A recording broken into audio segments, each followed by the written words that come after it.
Olá, queridos. É um prazer, é uma alegria, né? Para Muito nós grande. estarmos aqui com você no Guia Tempo com Deus. É um privilégio. Deus seja louvado porque você tem tirado esse tempo para ouvir conselhos e orientações da Palavra de Deus, meditar e praticar.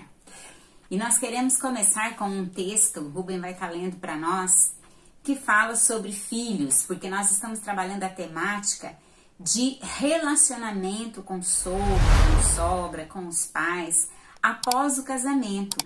E muitas vezes, irmãos, por falta de nós seguirmos os princípios da palavra de Deus, essas dificuldades perduram 5, 10, 15, 20, 30 anos depois de casado, sabia? Por causa da expectativa errada, né? Por conta de expectativas erradas e por conta de falta de ouvirmos e obedecermos os conselhos da palavra de Deus. Bom, Salmo 127, os versos 3, 4 e 5a, só a parte inicial do 5 diz: Herança do Senhor são os filhos, o fruto do ventre seu galardão. Como flechas na mão do guerreiro, assim os filhos da mocidade. Feliz o homem que enche deles a sua aljava. O que é aljava?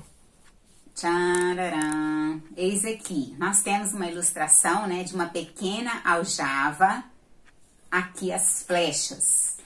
Então, estão guardadas aqui na aljava, mas vai ter um momento para essa flecha ser útil, Rubem. O que tem que acontecer com ela? Ela precisa ser lançada, porque se ela ficar aí, ela vai ficar de enfeite a vida inteira. Só então de vai ter enfeite. momento que você precisa colocar a flecha no devido lugar.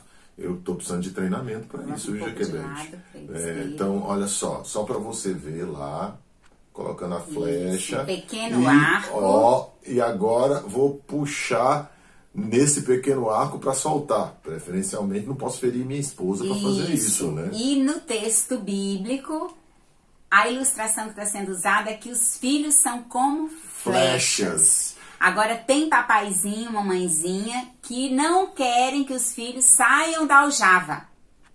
O homão lá de 40 anos é o meu bebê.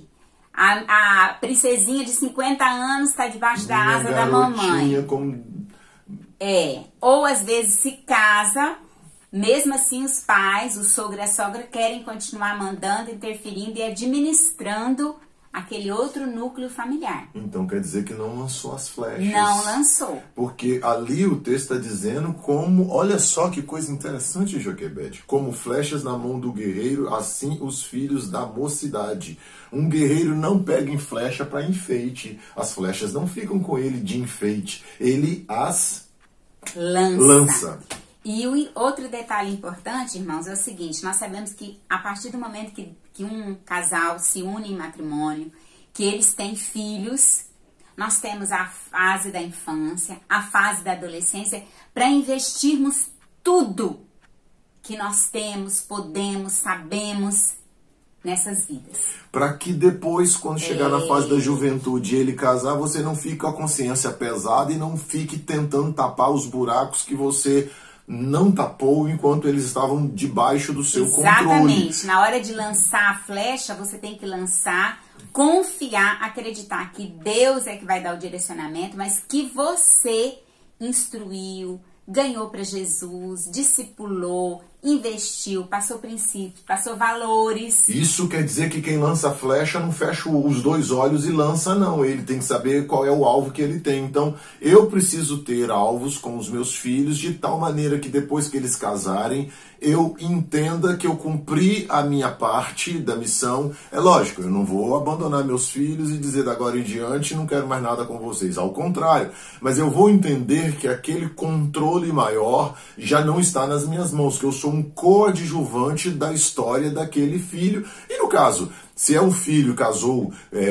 se casou, aquela nora, ela tem que ser recebida em casa como filha. E se você tem uma filha e casou-se, aquele genro tem que ser então como um filho para vocês. Exato. Então esse é o processo. Mas aí a gente queria destacar algo interessante, que deve ser a atitude do casal dentro de casa em relação aos pais. Então, o que nós vamos falar é o seguinte: nunca fale mal dos seus pais e muito menos dos seus sogros com a pessoa com quem você se casou. A ideia de honrar pai e mãe é muito séria no padrão bíblico, ao ponto de dizer em Efésios que é o primeiro mandamento com promessa. Ele é repetido no Novo Testamento, lá no capítulo... no capítulo 6 de Efésios, eu errei antes. 6 de Efésios é repetido, é reforçado, ou seja, ele tem validade atual como teve quando Moisés falou isso lá no deserto para o povo de Israel. Então, falar mal dos meus pais ou falar mal dos pais dela não é uma abertura que a Bíblia me permite. Ao contrário, a Bíblia diz que não é para fazer isso. Então, isso não quer dizer que eu tenho que passar a mão por cima dos pecados dos meus pais, nem dos pecados dos meus sogros, que são os pais dela. Mas quer dizer que eu não posso usar nem mesmo do momento em que eles errarem para poder falar mal deles para com a pessoa com quem eu me casei. Eu preciso honrá-los. E outro detalhe, queridos, às vezes o novo membro, né, daquela nova família constituída, o esposo ou a esposa, nem conhece tão bem assim o sogro ou a sogra, mas já vai criar uma aversão. Exato. Já vai criar uma antipatia, só porque o esposo ou a esposa estão falando. Então, falar mal, difamação é um pecado, né? Sim. Nós precisamos nos controlar quanto a isso. E tem outro tipo de falar mal também que fere muito e que prejudica muito o casamento. É falar mal do marido ou da esposa lá com o papaizinho e com a mamãe. Vai visitar o papai e mamãe e mete a lenha. Fala que o marido não faz isso, fala que a esposa não faz aquilo.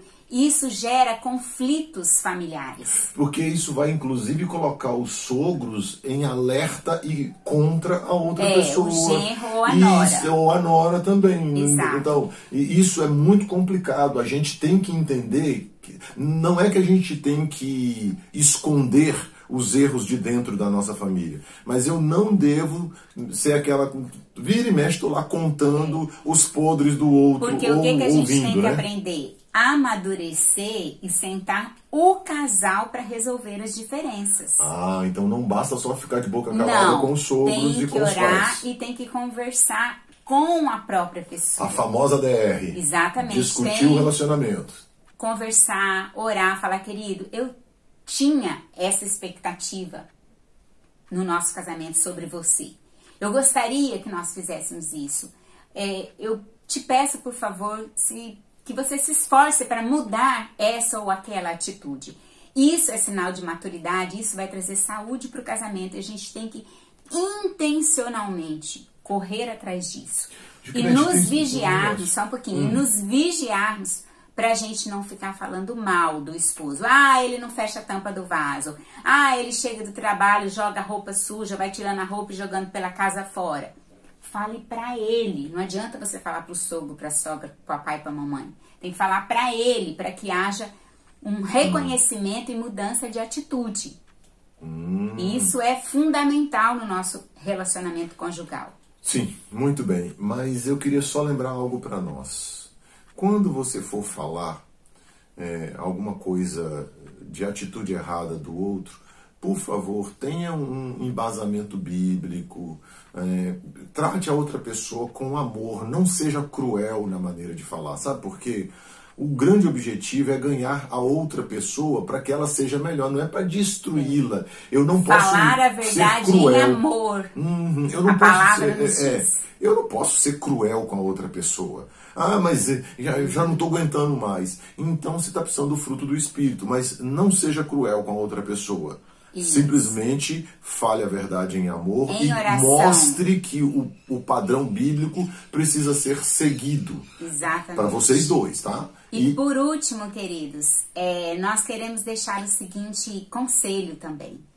É bom que essa nova família, esse casal, converse com os sogros a respeito de qual a expectativa que eles têm de tempo de convivência com vocês. Quantas vezes por mês, por semana? Vamos fazer uma refeição aonde? juntos, uma vez por semana, tomar um café da manhã, um almoço, um jantar. Vocês virão aqui na nossa casa uma vez por semana, vamos estabelecer o dia. Ou nós vamos à casa de vocês. Sim. Ou se os pais, os sogros moram em outra cidade, um tempo de uma chamada, de uma videochamada, né? Nós estamos nesse tempo que o celular possibilita isso, é tão gostoso ver o rostinho da pessoa, ouvir a voz.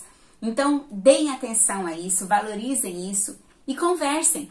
Porque às vezes o sogro ou a sogra vão ficar caladinhos, mas eles têm aquela expectativa. Puxa vida, nosso filho se casou, nossa filha se casou, e a gente nunca mais tem tempo para um encontro agradável.